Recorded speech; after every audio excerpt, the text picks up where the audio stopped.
Bam. All right, we're back. The greatest podcast on turf's final mock draft of the year. Extremely unfortunate. Draft season's almost over, not upon us.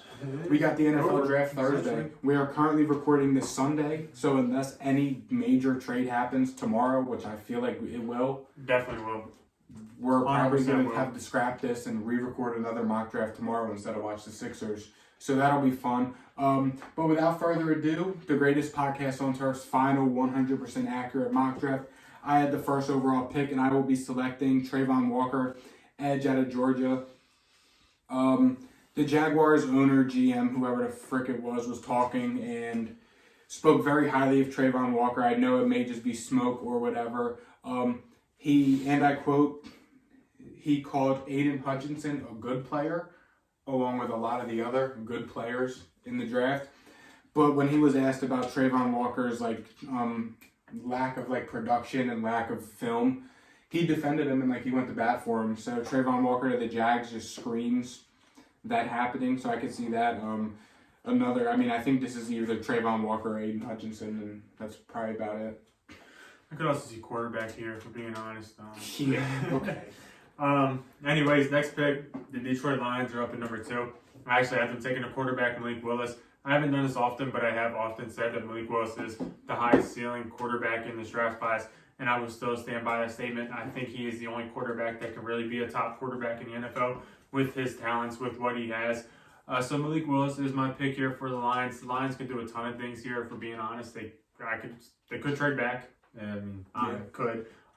They could take edge. They could literally take anybody, if we're being completely honest. But Malik Willis is my pick here. He's the highest upside quarterback. They need a quarterback. Jared Goff is not the man. So Malik Willis can come in. He can start week 1 if you want him to. Probably not ready for it necessarily, but I don't think they would need him to. Jared Goff is there, which is a perfect situation. Let him sit behind Jared Goff for a year and see what he got.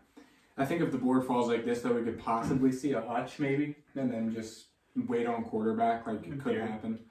But this third pick was kind of easy. I went with Aiden Hutchinson here. Probably the best overall edge in the class to some people. The upside's there. The Texans have nothing on the edge. I can't name the Texans edge rusher. They had the Lawson, but they traded him. They traded Charles Omenihu to the 49ers at the deadline last year. Reader's gone. So I don't think they have anyone. They need edge rusher. Aiden Hutchinson is the cornerstone. It's one of the cornerstone positions you need for a rebuilding team. You may have your quarterback in Davis Longneck, and you have another first-round pick, which we'll touch on in a little bit. Yes. But, yeah, they took Aiden Hutchinson, the best player in the class here, and it was kind of a no-brainer. Honestly, I don't know who else could go here, it all depends on the way the board goes. Could be a Sauce. I've mocked that before. Aquanu would be a perfect fit. Move him, play guard right away. Any tackle. Honestly, it just depends on how 1 and 2 go or it's going to affect Houston's pick a lot. With my next pick, the New York Jets are on the clock, and I have been taking Evan Neal. The Jets really needed a right tackle. Left tackle they got back to him, who's a stud, sure. But right tackle, they are a little weak. They had Morgan Moses, and he is now a Baltimore Raven, so they really don't have anybody on the right side. They have George Fant, maybe? One of them, just more name dropping him. Serviceable. They have one of them offensive tackles that they're dating. Well, Morgan Moses was their right tackle, and it was a free agent, and now he is a Baltimore Raven, so there is a need there. Evan Neal is predominantly a right tackle. That fits the system. The New York Jets, I think their biggest need right now is figuring out if Zach Wilson is the guy. When you draft a quarterback, your first thing that you have to do is figure out if this is going to be your quarterback. How do you do that? You put him in the best situation that you possibly can for him to succeed. They have done that so far, arguably. They have done it the draft way, which is the right way. They got him an offensive lineman last year. They got him a receiver last year. They got him a running back last year. So that was perfect. This year, they're going to keep helping him out. Going to help him out with a right tackle, Evan Neal here. Arguably the best tackle in the class to some. Definitely top 3. So Evan Neal is my pick here to the Jets. Yeah, could also maybe see a Thibodeau at this pick. Just because, they don't really need edge rusher. That's kind of low on their priority list just because they have a solid rotation already. Could see corner, a Sauce, a Stingley, maybe even receiver. I wouldn't knock him if they grabbed the Jamison Williams here or what the hell's his name? I can't remember. Garrett Wilson. I mean, even an Ekwonu here. I mean, there's a lot of different ways they could go with this pick. Evan Neal's a solid pick. And the Giants at 5. Read something on Twitter that says the Giants love Charles Cross and he's their favorite out of all the offensive linemen. So I went with Charles Cross here. I'm reading into the smoke. It's draft season. We're starting to see it's draft week now when this is uploading. So we're going to start to hear a lot more news and what probably will happen. So I went ahead with the Giants. They got Charles Cross to play left tackle. Andrew Thomas can play right tackle. It's perfect. You have your offensive line of the future. This also could be a Kayvon, a Sauce, because we don't know what's going to be with James Bradbury. Even an Ekwonu, just if they want a versatile alignment, so they can have a guy that can fill multiple holes and plug him in and play him where he's best suited. Yes, could be another pick that could go a lot of different directions, but the Giants need an offensive line so bad because they haven't done Daniel Jones or Saquon any favors since they've been with the team. With this pick here, Carolina Panthers are up at 6, and I could have 100% went the quarterback route, but they're getting Baker, unfortunately. Yep. So, with that being said, I got him taking E.K. Ekwonu, offensive tackle out of NC State. Like I said, it's just similar to the Zach Wilson situation. When you bring in a new quarterback, what do? You figure out if he is your man. How do you do that? You put him in the best situation to win. How do you do that? You help him out. You get him a left tackle because your current left tackle is Cam Irving, and I'm a Cowboys fan, and I know very well that Cam Irving is not the answer, especially at left tackle, arguably one of the most important positions on the football field. So E.K. Ekwonu, he's a stud. There's no arguing that. He's one of the top 3 tackles in this draft class. The Carolina Panthers, they do need it. Cam Irving is not the man. They will not be taking a quarterback here because Baker Mayfield is already their quarterback. My inside guy told me. Yep. So Uncle Vinny, he told me. So, that's my pick here. Robbie Anderson, sorry. If you want to play with Sam Darnold, go back to New York or whatever the hell you want to do. Go to hell away because Baker's in town and Baker's not in that town. good to be talking. Not good at all. Giants at 7. The Giants are getting an A+ first round grade with this one because they got arguably the best tackle in some eyes and they got arguably the best edge rusher in some eyes in Kayvon Thibodeau here at 7. Solid. Azeez Ojulari is not your edge 1.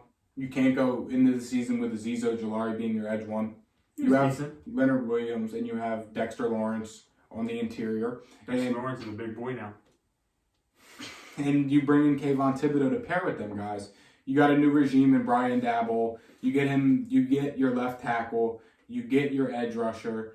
You missed out on on the top quarterback. Sure, maybe you move back from this pick. Who knows, and see what happens. Again, same as I said before, this could be a number of guys, but we went ahead with Kayvon Thibodeau here. It's fair. Next up, the Atlanta Falcons are up at 8. There's a lot of different things that the Falcons could do, and I wouldn't be surprised if they did any of them. One of those things, they could trade back. I wouldn't be surprised. They could also trade up. They could take a quarterback, but instead I went with Sauce Gardner. They do need a corner. It is a position in need. Corner is one of those positions on the football field that is very important. On the opposite side of A.J. Terrell, who is a stud, don't get me wrong, they have Casey Hayward. His shelf life is not that much longer, for being honest. I'm not sure he has that much in the tank. He'll be good in the slot with 2 stud corners around him. And there you go, building up the secondary. The Atlanta Falcons, they could go quarterback here. I would not blame them, but I think they'll wait. I think that this team is not good enough to take a quarterback right now, and I'm not sure how much they would succeed. In theory, I guess you could take one and sit behind Marcus Mariota, but no, it ain't worth it. Wait until next year. Take arguably the best corner in the draft to some. Have 2 shutdown corners. Yeah. Not me, by the way, but to me, he's the best corner in the class. To many people, he is the best corner in the class, so that's why I took him here. And I feel like the Falcons could definitely benefit from him. So that is my pick here at 8. Yeah, a couple other guys that this could be, Jermaine Johnson maybe. I think also the Falcons are a dark horse team to trade back into the first round at the Chiefs' second pick, 30. The Bengals maybe moving to trade back, and so can the Lions, even if they don't want to make that pick there. I think the Falcons are a dark horse team to trade up back in the first for a quarterback. Sam Howell. Matt Corral. Number 9, the Seahawks are on the clock. We still have no trades. We got a couple coming soon. We got this pick was tough for me because there's not an offensive tackle worth a damn here to take. Kyle Hamilton, they already have so much money invested in the safety position. Jermaine Johnson, maybe. But I went ahead and took Derek Stingley Jr. here, corner out of LSU. They already have so much invested into their secondary, and it sucks. So it's time to invest something into the secondary that'll be good. Now, knowing the Seahawks' track record, they're going to reach on some player we'd never heard of. Jordan Brooks. Yes. Yeah. Precisely. They'll reach on a Jordan Brooks here. From Texas Tech. Yeah, who did they even draft last year? They didn't even Was have that Jordan Brooks here, or was that? That was two. Jordan Brooks was Joe Burrow. Last year they had a 3rd round pick, and I think it was not Tutu. The guy from Central Michigan. They took a receiver. Oh, I thought it was Tutu.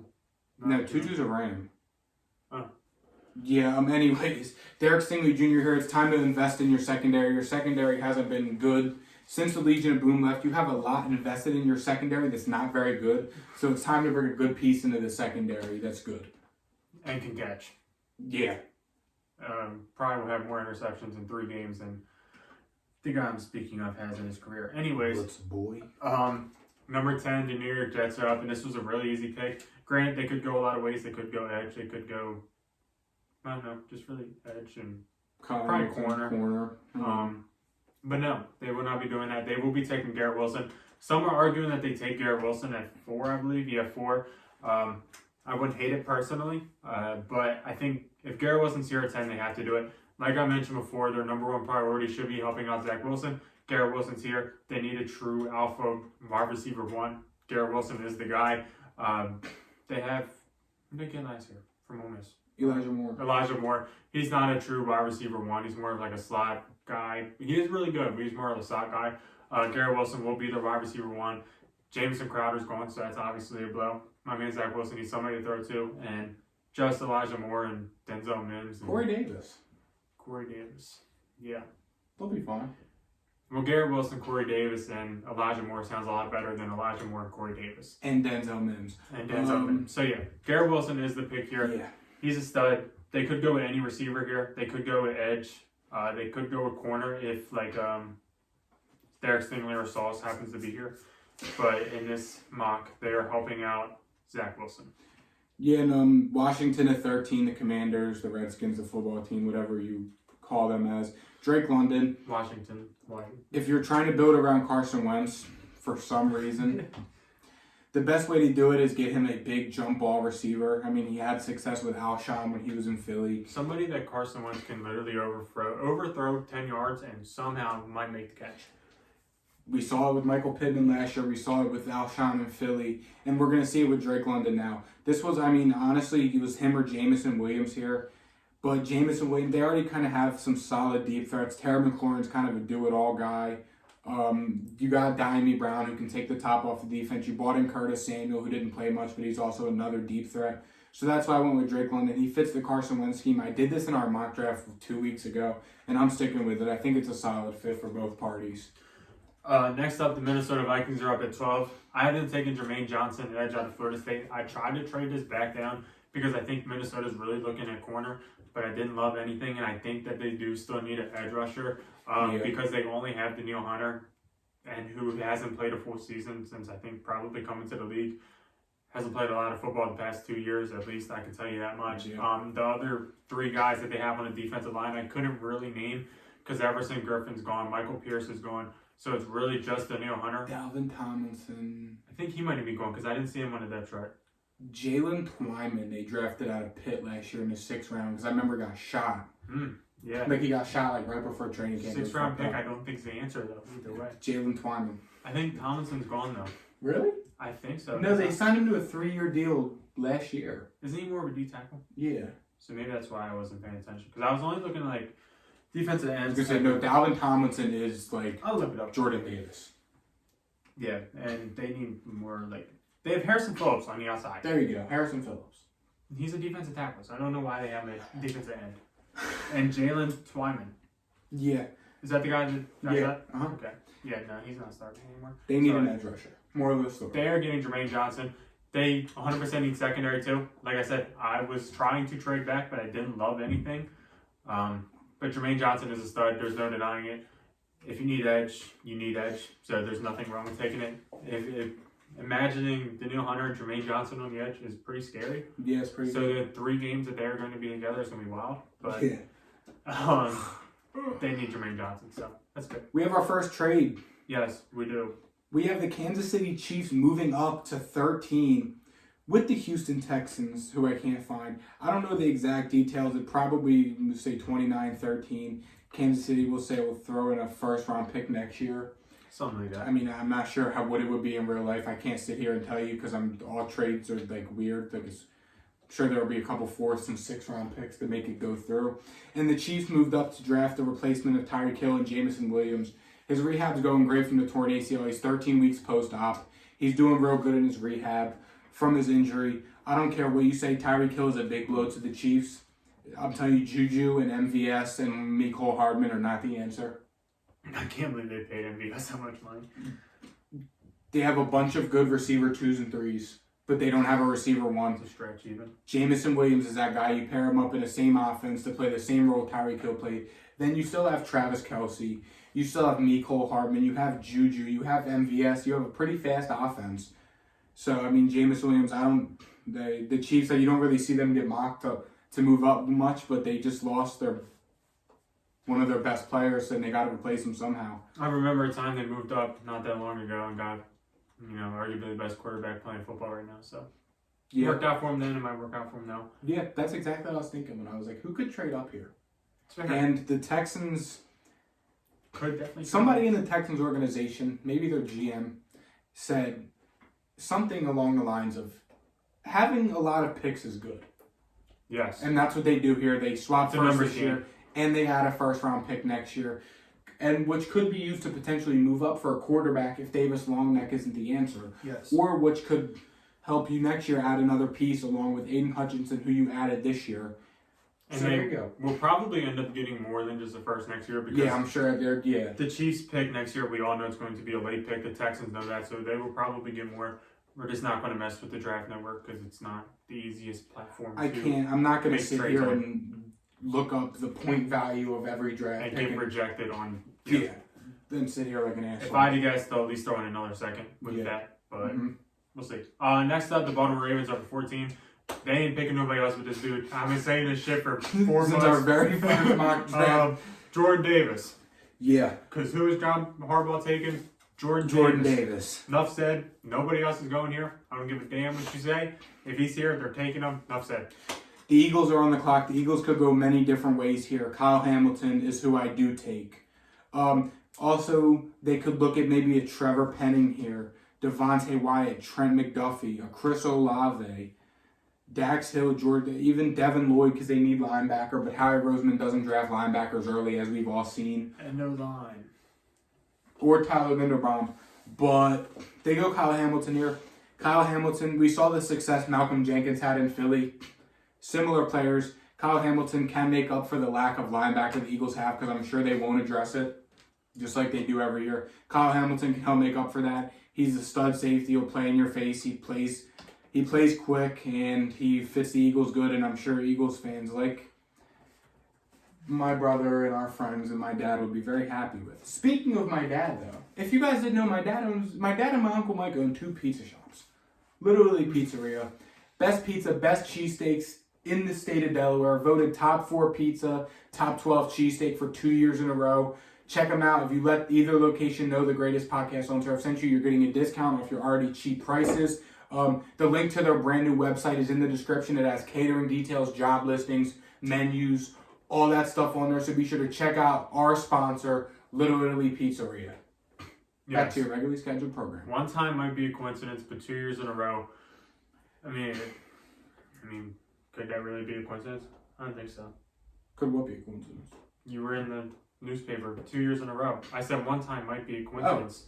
No, back to back. I mean, I did it 2 years in a row. Oh. See, the first time though, the cheesesteaks, we were ranked. I think we were number 4 last year. But this year they didn't do numbers. They just listed the best cheesesteaks. And then we were voted number 4 in the state for pizza this year. So top 4 3 times in 2 years. And Literally Pizzeria. Is that a picture of Tom Brady that said 24 years old? Sam Darnold. From this eye angle, it kind of looked like Tom Brady. I was Holy like, shit! What are you you comparing Sam Darnold to Tom Brady?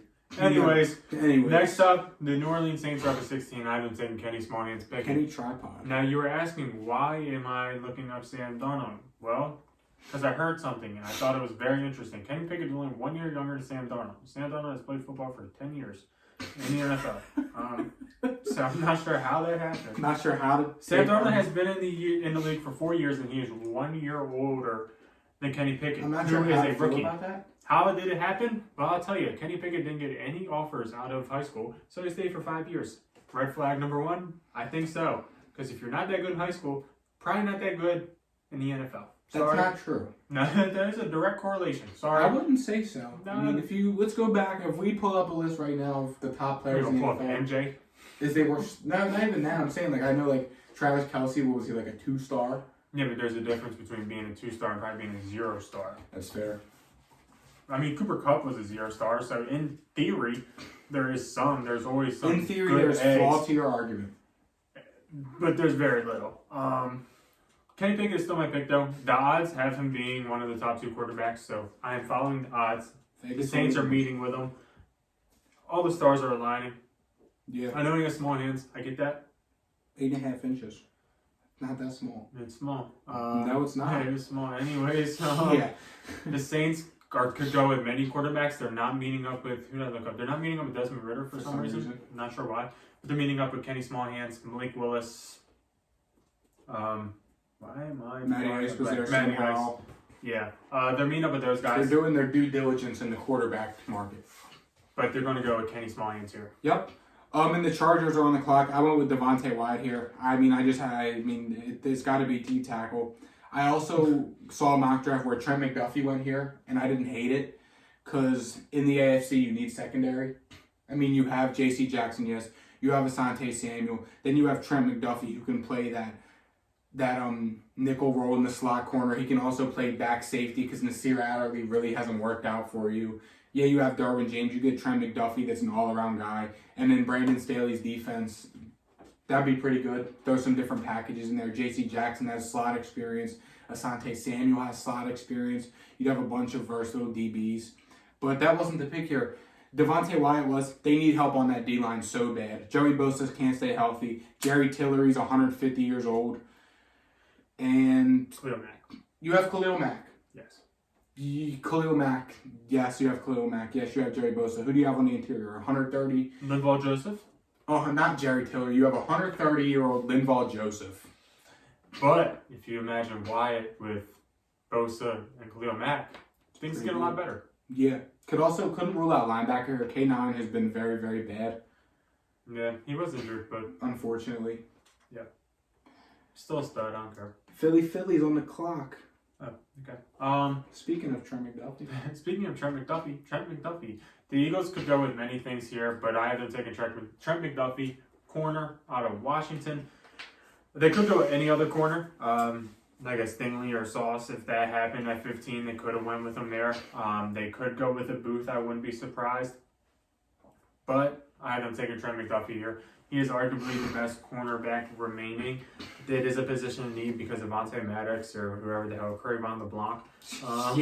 Crevon LeBlanc. Whoever the hell they got at corner is not that good, unfortunately. They could also go O-line because their O-line is getting very old. Regardless. No, they're fine. They're the best O-line in football, I'm sorry. Trent McDuffie is my pick. Washington has produced DBs. I'm not even going to name them. We name them all the time. Byron Murray, Burfy, Brendan Radley Hiles. Should I continue? Trent McDuffie is my pick here too. Best corner in Oklahoma history. Yeah. The Saints at 15. This gets mocked every time. It's kind of easy. They need receiver bad. Chris Olave is the pick. I feel like we've done that a lot. Yeah. Anyways, number 20, the Pittsburgh Squealers are up, and I'm taking Desmond Ritter. They are meeting up with them. Did I love this pick? No, I did not love it. Because I personally, myself, I would rock with Mitch Trubisky. But the majority of the population doesn't like Mitch Trubisky that much. I'm not sure why. I'm not sure if the Steelers are going to rock with him because the Steelers they're rumored to go get Baker Mayfield if he gets cut. So, I think we would have to cop the whole squad jerseys. Me, you, and Jake get Baker Mayfield jerseys. I'll rock it. The new Steelers jersey, or do we just get Sooner Baker Mayfield jersey? I already have a Sooner. If Baker goes to the Steelers, I'll buy a Steelers Baker jersey. Okay, well, let's get Oklahoma Baker jersey because I don't think I have one. Yeah. I'm not a jersey guy. Anyways, I am. Desmond Ridder is the pick here. He is the fastest quarterback in his class next to Mike Willis. He might be the fastest in terms of just pure, like, straight I speed. think he had the fastest 40. Yeah, he might be the He fastest. ran like a 4.5. Because Daniel Jones is the fastest quarterback in the league now, and God knows how that really? happened. Jesus Christ. How does that happen? He ran like 24 miles an hour. Who else is it? What other quarterbacks are in the league? Lamar? Kyler? I mean, listen. He had like the fastest, like straight, like they timed him. Was that the play he tripped on? Yeah. He went like 37 miles an hour. I remember watching that play. He was moving. Desmond Ritter's my pick though. 6'3", big guy, fast, athletic. That's my pick. The Patriots are on the clock. This could be multiple different positions. I would love Dax Hill here, but we did just bring in Jabril Peppers. And we still have Adrian Phillips, who kind of plays that similar Dax Hill role along with Jabril Peppers. We need Zion Johnson. We traded Shaq Mason for a PB&J. Could even be George Karlaftis. We did just trade Chase Winovich. We do have Matt Judon, yes, but on the other side of him, we have Joshua Uche. Devin Lloyd, we need linebacker bad. But I went ahead here with Zion Johnson. He's a plug-and-play left guard. Takes Shaq Mason's spot for we traded him. Can play center if David Andrews goes down. The Patriots love versatile offensive linemen. Just look how good Mike Onwenu worked out. Guy's like 6'1", and he's playing right tackle for the Patriots. So it's pretty good. The Patriots are going to beef up that O-line. We got Devontae Parker. We're going to wait to grab a corner because, I feel like the Patriots kind of just throw whoever in a corner, and it kind of works out. And we're going to wait on linebacker as well for the second round. So we got Zion Johnson. And you get to help out your franchise quarterback, Mac Jones. Which has been a focal point of this mock draft. God bless you, Ryan. Oh, you ruined it. Anyways, the Packers are up at 22. They need receiver because, well, obvious reasons. Yeah. MVS is gone. They lost their best wide receiver in one. MVS. MVS is gone. So Treylon Burks is here. That is my pick here. MVS was a stud. He was like 6'1", 6'2". So Burks is 6'1", 6'2". That just fits. Burks is coming from Arkansas. That's SEC football. That's all you need. Listen. Aaron Rodgers will never. It's hard to replace MVS, but yeah, Burks is here. I feel like you have to take him. The Packers haven't taken a receiver in the first round in probably 50 years. Stats guy here, but they're going to do it this time because Aaron Rodgers is running out of time. Listen, Devontae Adams is gone. Burks is gone, or MVS is gone. I think they only have Lazard and Randall Cobb and Amari Rodgers. That might be the worst receiving core in football. So they need Burks. That says a lot when the Patriots receiving core consists of Nelson Aguilar, Jacoby Myers, and N'Keal Harry, and Devontae Parker. So you didn't even name the best one. I know. Yeah. Kendrick Bourne. He's the best one. Based on the Packers' track record, may not be a receiver. There's really a shot. I don't know what the odds are that Aaron Rodgers goes to sleep draft night and they don't draft a receiver. Unless it's Odell. I don't know what the hell they're doing. Yeah. 23, we have a trade. Another team we haven't really seen mock the trade up much. The Tennessee Titans are moving up with the Arizona Cardinals just to get it to go through. I'm sure they'll swap first-round picks, and the Titans will maybe throw in a fourth this year and like a third next year just to make it go through again. I'm not sure what the actual logistics will be. And this player we haven't really seen on the board much in our mock drafts anyway has been here. And Trevor Penning is the pick here. Trevor Penning is somehow a first-round talent. He's literally, I think he was graded one of the most athletic offensive tackle prospects in the history of the NFL. Dylan Radunz was a third or fourth-round pick last year out of North Dakota State. And I don't think he's your right tackle of the future. So you get Trevor Penning, who's an athletic freak. Imagine you get Trevor Penning into space on a toss play to Derrick Henry. Trevor Penning is athletic enough to where he would be a great lead blocker. 6'7", Trevor Penning. Yes. So there you go. You get an offensive lineman. There's a big hole. They just lost Roger Saffold, and Dylan Radunz is not the answer. So you help address offensive line. You got to protect Derrick Henry. You don't have much time left. Ryan Tannehill needs all the help he can get, so you get an offensive tackle and a trade up while not giving up much in the process. And in terms of the Cardinals moving back, the Cardinals are another team. get a lot of picks, figure it out. We don't really know what's going on with the Cardinals. They're such a dark horse team with all the Kyler drama.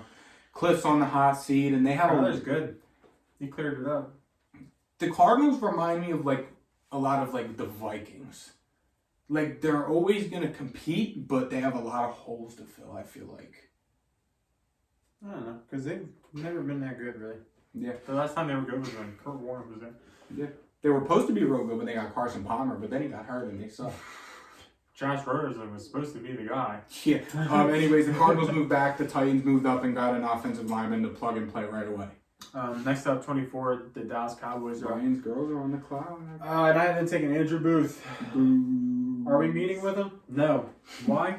Don't know. Because you're meeting with Devin Lloyd and Brendan Riley-Hiles. Andrew Booth is a very good pick for the Dallas Cowboys. We need a corner on the opposite side of Trayvon Diggs. Trayvon Diggs, you can say what you want. I like him as my corner one. He's in the top half of corner ones, and like I said, you can say what you want. I'm not saying he's top 3. I won't do that. I'm not an asshole. But is he up? Does he have a chance to be top 3? Sure, because a lot of people have a good ceiling, and I think he is one of the players with a good ceiling. And I think his season last year was a success. Anyways, Booth, put somebody on the other side of Trayvon Diggs would be great, because we really have Anthony Brown, and he's not that good. Yeah. He's really actually bad. You make a point. It's a solid one. So Booth out of Clemson. Clemson produces DBs. Cowboys could go O-line, D-line, corner, receiver, running back, just linebacker. Yeah. Holy shit, we need everything. She's going. Anything that's not a quarterback is. Give me Kyler. Listen, Jerry Jones making the pick though. This pick is Jahan Dotson. This pick is in theory, but what we're actually going to do, we're going to trade Zeke into 24, and we're going to move all the way up to the top 5 and grab Sauce. Yeah. At 25, the Buffalo Bills. This is kind of another boring pick. Kyer Elam here. They just need corner so bad. They're playing in a loaded AFC where everyone's going to be throwing the ball. And you do have Teron Johnson. Yes. You have Trey White, who is coming off an ACL injury, may I add. So you really have a hole at corner. Yes, you do have 2 stud safeties to make up for it, but you need another boundary corner, and it's Kyer Elam. SEC guy. He's gone against the best of the best, and he's the other boundary corner that the Buffalo Bills are finally going to sought after because it's kind of best player available here. Who's their other stud safety? They have, what's his name, Micah Hyde and Jordan Poyer. We're talking about the Bills. Who do you think I'm talking about? The Cardinals. Because that was my next pick. Do we count Isaiah Simmons as the same? Nah, he's listed as a linebacker. For some reason, I was talking about the Cardinals. My bad. I'm an asshole. Anyways. We knew. Anyways. It's your pick, right? Or you're done? Buffalo. Yeah, you're up. And I brutally interrupted you. Anyways, yeah, you did. The Arizona Cardinals. That's what I was talking about. Because I was ready for my pick. They will be taking Mr. Kenyon Green here. They traded back a couple spots, and they still have filled a position in need. They are trying to fix this O-line. They're doing their best. Yeah. DJ Humphries is serviceable at left tackle. Who's their other tackle? Calvin Beachum? Yeah. Who's Jesus? Not that good either. No. But they need a left guard because Justin Pugh is about 150 years old. And he's not that good to begin with. They are trying. They brought in Rodney Hudson last year, which I liked because he was ranked the top center. And they traded him for a 5th round pick, I think. Yeah, so it was smooth. Yeah. They brought in Will Hernandez, who wasn't that good, but they're trying. They're trying. And they're going to keep trying with Kenyon Green. Texas A&M guy. Ooh, Buddy's a stud. If you're from Texas A&M, you're from the SEC. We all know SEC football. Oklahoma's coming anyway. He's going to take it over. Oklahoma runs the SEC already, and we ain't even there yet. Yeah, got the most fans, and we're not even there yet. 75,000 with the Senior Bowl. At practice. We have 75,000 people coming to practice. Talking about practice. The Brent Venables effect, Ryan. Yes, and Kenyon Green is a pick here to help out Kyler Murray because, God, he needs help. He needs receiver because they brought back A.J. Green for some reason. Just so the same reason that the Patriots bought in Devontae Parker. So I'm starting out to like Cliff because who the hell brings in A.J. Green when you could literally go get anybody? I've been saying Cliff Kingsbury sucks. Go get Parker for literally a bag of chips. Yeah, we got him for what, a 3rd? We got him in a 5th for a 3rd round pick. You literally got him for a bag of chips. Why don't you go get somebody decent for a bag? A.J. Green. Why don't you send Robert Woods why don't you send a 5th-round pick for Robert Woods? You're telling Kyler Murray to be successful in the NFL with DeAndre Hopkins, who is a stud, granted, but he was hurt last year. So we're not even going to count him last year. No. You're telling him to be successful with James Conner, AJ Green, and listen, bro. Last year they did have Christian Kirk, bro. Christian Kirk is the highest receiver. My bad. I'm an asshole. He reset the market by himself, and you're disrespecting him like that. Next, the Buccaneers. This could be multiple picks. This could be a Dax Hill, but they did just bring in Logan Ryan, and they have Antoine Winfield. All right. Yes. This could be edge in George Karlaftis because Jason Pierre-Paul is a free agent along with Ndamukong Suh. Yes. This could also be Devin Lloyd because Levante David's 150 years old. This could be Jahan Dotson bringing another Penn State weapon. This could also be corner. Maybe kind of early for a Kyler Gordon. When in doubt, go quarterback. But with all that being said, they need offensive line bad. There's a big hole. I don't remember what the guy's name is playing left guard for them. But yes, you have Tyler Linderbaum. Tyler Linderbaum, he's athletic enough to where you can plug and play him at guard. I know. The only problem is he's a little bit underweight. He bulked up for his pro day, which was good. But as long as they can get him to put on some weight. Aaron Stinney. Yeah, it's Aaron Stinney's not your answer at left guard. It's Tyler Linderbaum. Thank you and good night. Tyler Linderbaum, his only flaws are he's a little bit underweight and his arms are a little short. Short arms make you bench more. But they said the same thing about Creed Humphrey, that he was a left-handed center and he was a little bit undersized. And Creed Humphrey is arguably Creed Humphrey's probably top 3 center. The top. Yeah. So we saw that worked out, and Tyler Linderbaum's going to go play guard in Tampa Bay and block for Tom Brady. Give me Creed over Aaron Donald. Anyways, Packers are up at 28. I didn't take a George Karlaftis. They need an easy pick. Sorry, they need defensive line help because they don't really have much of it. They have Preston Smith. Yeah, great. They lost to Darius Smith. Yeah. They currently have Jerron Reed. Who? And Dean Lowry. Who? At their edge position, defensive end positions. George Karlaftis is a defensive end. He is way better than both of those guys, and that's not really saying much. He's at every down, 4'3", defensive end, 6'4", 275. Dude's a stud from Purdue. That's decent pedigree football.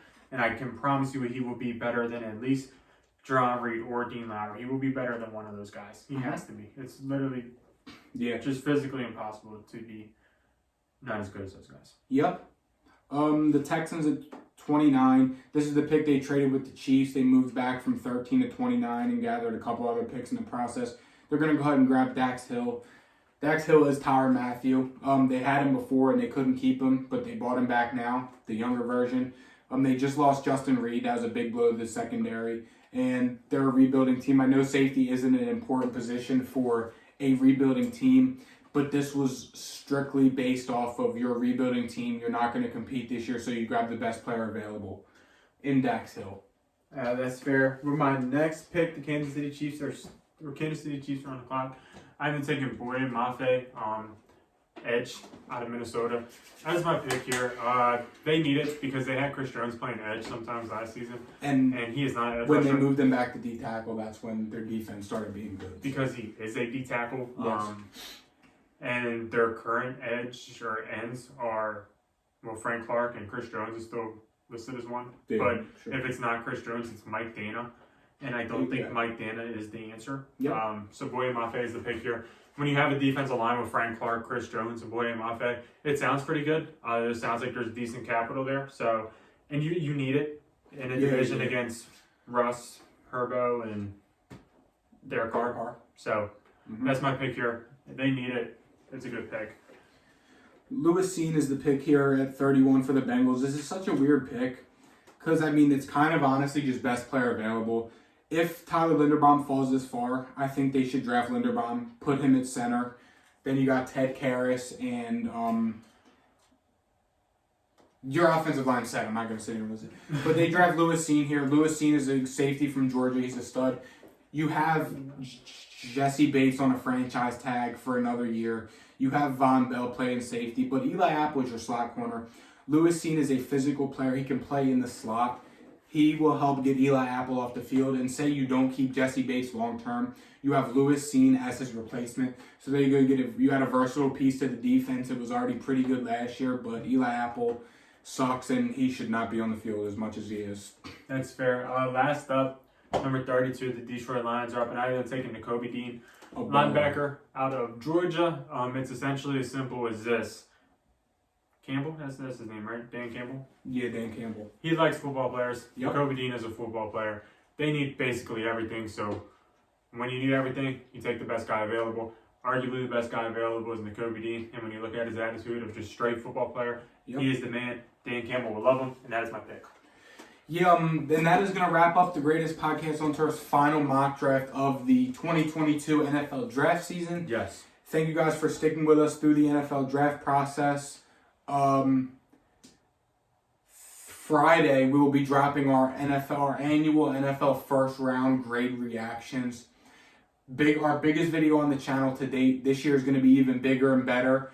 So be sure to be on the lookout for that Friday at 12 o'clock noon. It will be uploaded nice and edited, raw and unfiltered. We're bleeping out any major cuss words again. Even if you could read our lips. Thank you guys for watching, and we will see you guys on Friday at 12 noon sharp. See ya. Peace.